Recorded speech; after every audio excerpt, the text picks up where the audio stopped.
الرحمن الرحیم، السلام علیکم، صبح بخیر اور خوش آمدید۔ تقدیر یا تدبیر، ہمارا کتنا اختیار ہے ہماری زندگی کے اوپر اور کتنی چیزیں ہیں جن کے معاملے میں ہم بے اختیار ہیں۔ ہم یہ جانتے ہیں کہ انسان کو اللہ تعالیٰ نے اشرف المخلوقات بنایا ہے اور اس کو ایک جسے کہنا چاہیے ایک کمانڈ، ایک کنٹرول اپنی زندگی کے اوپر دیا ہے کسی حد تک۔ اب وہ بہت سارے لوگ اس کے بارے میں بہت الجھ جاتے ہیں اور اس میں سوچتے ہیں کہ ہم کیا کر سکتے ہیں، ہم کیا نہیں کر سکتے، کل کو ہمارے ساتھ کیا ہوگا، اس میں سے کتنا وہ ہے جو کہ ہم کنٹرول کر سکتے ہیں۔ تو میرا ماننا یہ ہے کہ جو کچھ ہم کل جہاں پہ پہنچیں گے اس میں بہت زیادہ ہاتھ جو ہے ہماری سوچ کا، ہماری نیت کا ہے، اس لیے کہ ہمارا مذہب بھی یہی بتاتا ہے۔ اور آج کل کی جتنی مائنڈ سائنسز کی کتابیں ہیں انڈائریکٹلی وہ بھی ہمیں لے کر اسی نقطے کی طرف آتی ہیں۔ یعنی ہم نے اکثر سنا ہے کہ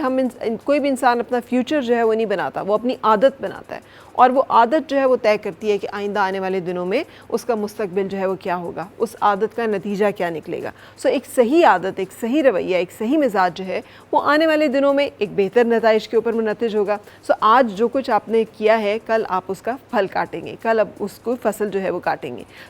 اس لیے ہمارے اختیار میں جو چیزیں ہیں اگر ہم وہ کرنا شروع کر دیں، ڈسپلن،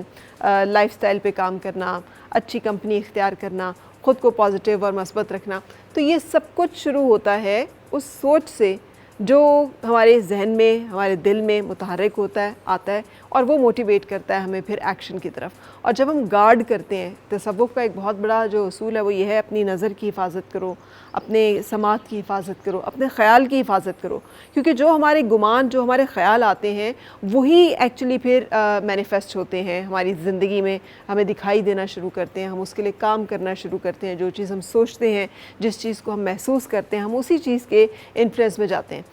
یہ بہت ضروری ہے کہ ہم انسانی یہ جو سائیکالوجی کی لیئرز اور پرتیں ہیں اس کے ساتھ اپنی زندگی کو اور خود کو سمجھتے ہوئے اپنی زندگی کو پلان کریں اور اپنی سوچ کی، اپنی نیت کی، اپنے ارادے کی مضبوطی کا خیال رکھیں اور صحیح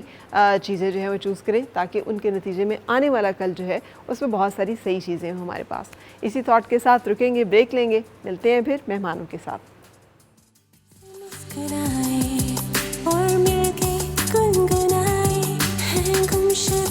خوشیاں ساری وہ